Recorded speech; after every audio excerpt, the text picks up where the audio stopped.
let's start with the schedule. What had largely been assumed was that the SEC would just take the next 2 years of cross-divisional opponents and add those to the schedule, and that would be your 10 conference games. So we learned yesterday, though, that's not what the league is going to do, that they're going to try to make a more equitable schedule based on strength of schedule. So you'll play your 6 cross-divisional opponents. You'll play your 2 already assigned you'll play your 6 division opponents, your 2 cross-divisionals, your permanent, your rotator. So for LSU this year, that's Florida and South Carolina. And the league is going to add 2 games onto the schedule, and they'll do that based on strength of schedule. And this does make a lot of sense, and quite honestly, it's probably more relevant for the SEC East teams because in the West, let's just be real, y'all. When you're looking at the East, you're just trying to avoid Georgia and Florida. That's it. I mean, everybody else in the league, throw those other 5 teams in a hat, pull out 2, and go play it. Is it Kentucky? Is it Vanderbilt? Is it Tennessee? Is it Missouri? Does it really matter? So, you're not going to get Georgia if you're LSU because you already got Florida on the schedule. So, is it Vandy? Is it Missouri? Is it South? Is it Tennessee? Kentucky? Whatever.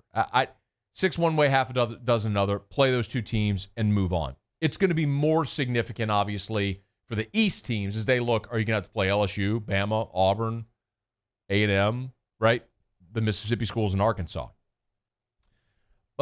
Florida was the team that was getting hosed, and that I certainly wouldn't weep for them. But they were if you looked ahead to the next 2 years, they were going to add on Bama and A&M to their schedule. So they were going to have to play Georgia, LSU, Bama, and A&M. That's heinous. And if you're trying to create an equitable schedule 1 to 14, that's not a great way to do it. So I wouldn't weep for Florida, but I understand why the league decided to do what they want to do because they want to make it as equitable as possible top to bottom to give everybody a shot to make the playoffs. You don't want to cannibalize yourself. So we'll wait and see what the league ultimately elects to do. The other thing they did that I think is very smart is push the start back to September the 26th, and they've built in a 3-week buffer. So the schedule starts September the 26th. You've got 10 games. The SEC championship game is December 19th. So you've got 3 extra weeks built in there to use however you want. If a team has an outbreak, well, now you've got a 3-week buffer to make up a game somewhere along the way.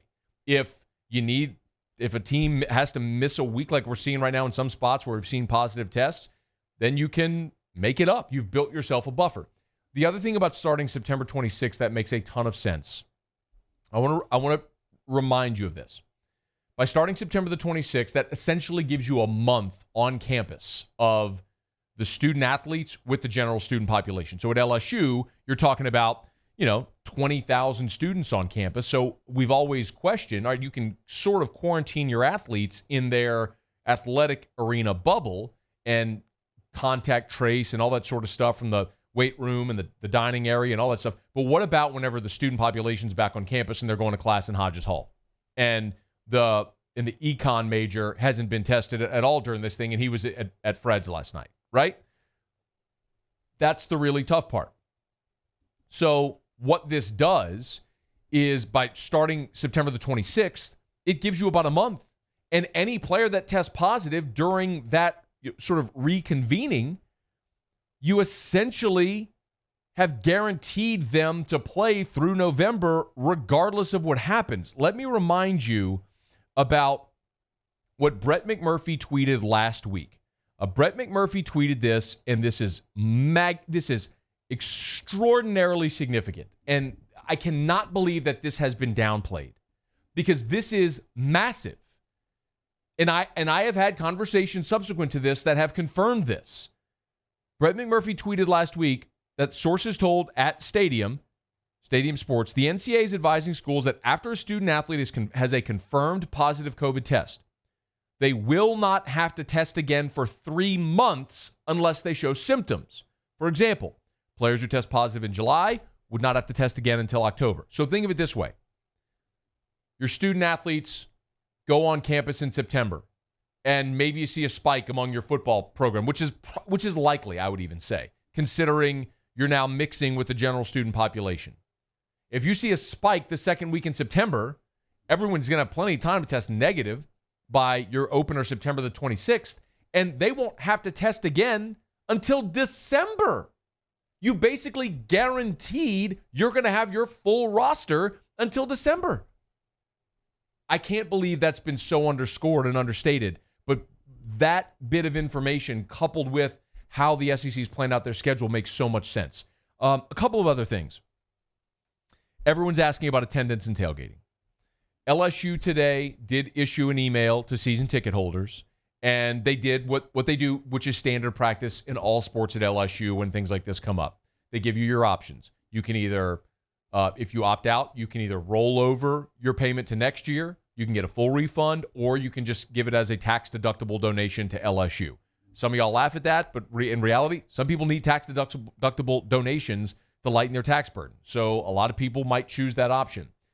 Or you can buy tickets that are made available to you.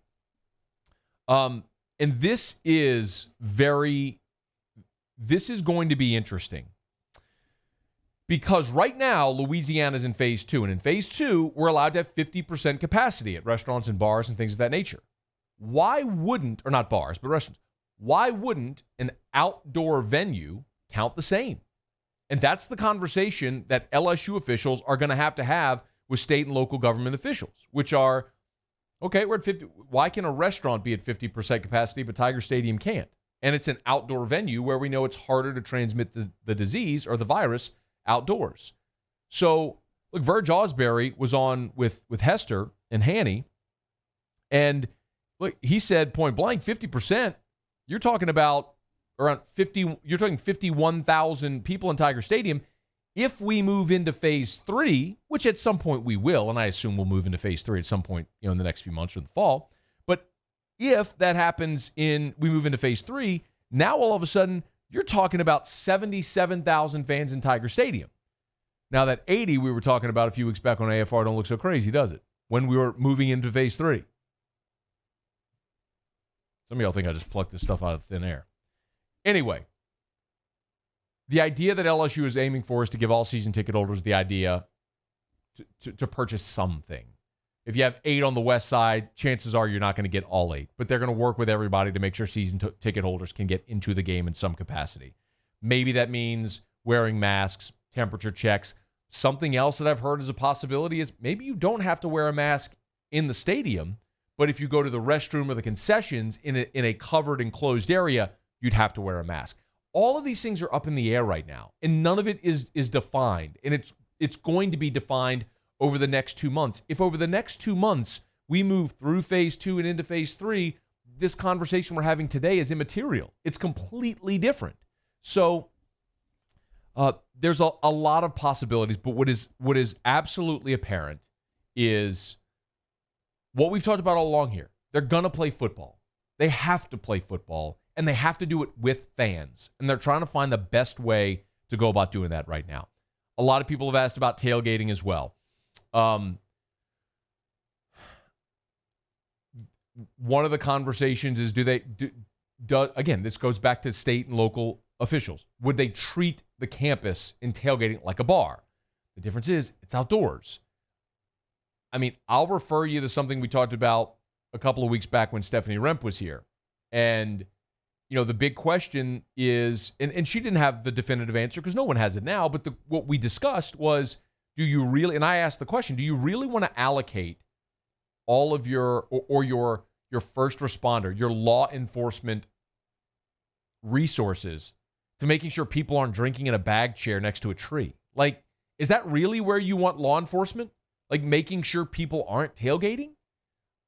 Maybe they get there, but what's certain is there will be fewer people at games than normal. There will be fewer people tailgating than normal. But what also appears certain, as we've talked about, is they're going to play, and they're going to play with fans. How that looks, we'll get a much better view of that over the next, 7 weeks or so.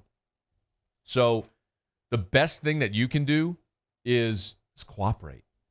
move into phase 3 so this isn't even an issue. Just cooperate. Be smart. Hey, thanks so much for watching. Please leave your comments. I love to interact, and be sure to hit the red subscribe button below.